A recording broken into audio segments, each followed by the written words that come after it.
దేవుడు జరిగించుచున్న రక్షణ కార్యము నిజముగా అద్భుతమైనది.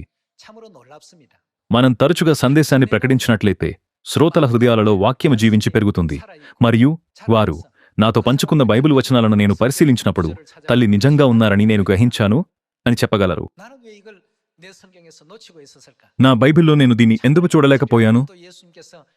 యేసు పస్కాను ఆచరించుటకు నిజంగా మరియు మిక్కిలి ఆశపడ్డారని నా బైబిల్లో స్పష్టంగా వ్రాయబడెను. ఈ విషయాన్ని గ్రహించకుండా ఈ కాలమంతా నేనెందుకు సంఘమునకు వెళ్తున్నాను? అలాంటి ఆలోచనలతో వారు సత్యం గురించి ఎక్కువగా వినాలనుకున్నారు. గతంలో సత్యాన్ని విన్నవారు దేవుని కౌగిలిలోకి తిరిగి వచ్చటం చూసి నేను చాలా ఆశ్చర్యపోయాను. ప్రారంభంలో సీయోను యొక్క ప్రారంభము వినయంగా మరియు చిన్నదిగా ఉండెను. పరలోకపు తండ్రి మరియు తల్లి యొక్క కార్యము ఎలా జరుగునో అని సీయోనులోని అనేక మంది సభ్యులు లోతుగా ఆసక్తిగా ఉండెను. ఏమైనా చిన్నపిల్లలు మరియు ప్రాథమిక విద్యార్థుల నుండి మధ్య పాఠశాల విద్యార్థులు మరియు ఉద్యోగ పెద్దల వరకు ప్రతి ఒక్కరిపై దేవుడు పరిశుద్ధాత్మ యొక్క కృపను కుమ్మరించటం మనం చూడవచ్చు.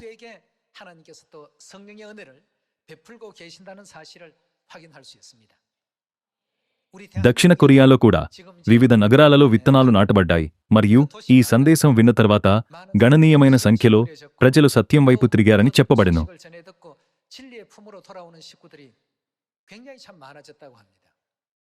పరలోకపు తండ్రి మరియు తల్లి మనం చేసినంతకాలం సువార్త కార్యము నెరవేరును అని సెలవిచ్చారు. దేవుని చేత అందించబడిన సువార్త యొక్క నిర్వచనాన్ని వారి హృదయాలలో ముద్రించుకుని వారు ఎంతగానో ఆశ్చర్యపడి ఇదొక అద్భుతం కాదా అని ఆలోచించారు. ఈ విషయాలన్నిటిలో ప్రారంభం ఎల్లప్పుడూ ఎలా ఉంటుంది? అది వినయంగా ఉంటుంది. రండి యోబు 8వ అధ్యాయంలోని ఒక వచనాన్ని పరిశీలిద్దాం. రండి యోబు 8వ అధ్యాయం 7వ వచనాన్ని పరిశీలిద్దాం. మీ స్థితి మొదటగా ప్రారంభం ఎలా ఉండును? మొదట కొద్దిగా నుండినను. మనం ఎల్లప్పుడూ గమనించినట్లుగా మన సువార్త ఒక వినయమైన స్థితిలో ప్రారంభమైంది. తొలినాటి సంఘం యొక్క సువార్త మార్కు మేడగదిలో ప్రారంభమైనందున అది కూడా వినయపూర్వకమైన స్థితిలో ప్రారంభమైంది. అప్పుడు నీ స్థితి మొదట కొద్దిగా నుండినను. భవిష్యత్తులో ఏమి జరుగుతుంది? తుదను నీవు మహాభివృద్ధి పొందుదువు. పరిశుద్ధ గ్రంథం ద్వారా దేవుడు కేవలం కొద్దిగా మాత్రమే నెరవేర్చడమే కాకుండా మన ఊహకు మించిన మార్గాలలో రక్షణ మరియు కృప యొక్క కార్యమును చేపట్టునని దేవుడు మనకు సెలవిస్తున్నారు.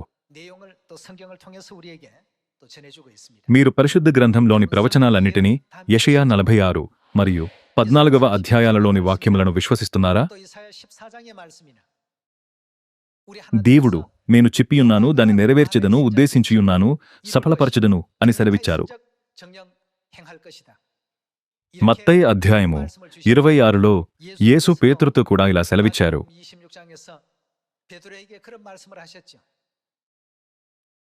నేను ఈ మనుష్యులందరినీ తరిమివేస్తే ఈలాగు జరుగవలెనను లేఖనము ఏలాగు నెరవేరునని.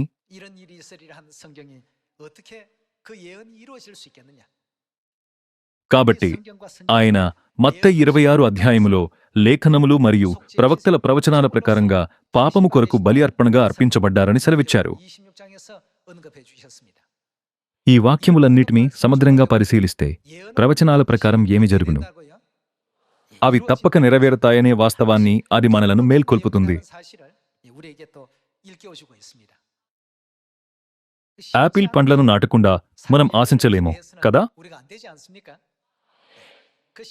నాటే పని, నీరు పోసే పని మనం చేస్తాము, కాని సమస్తమును ఎరిగేలా చేయువారు దేవుడే.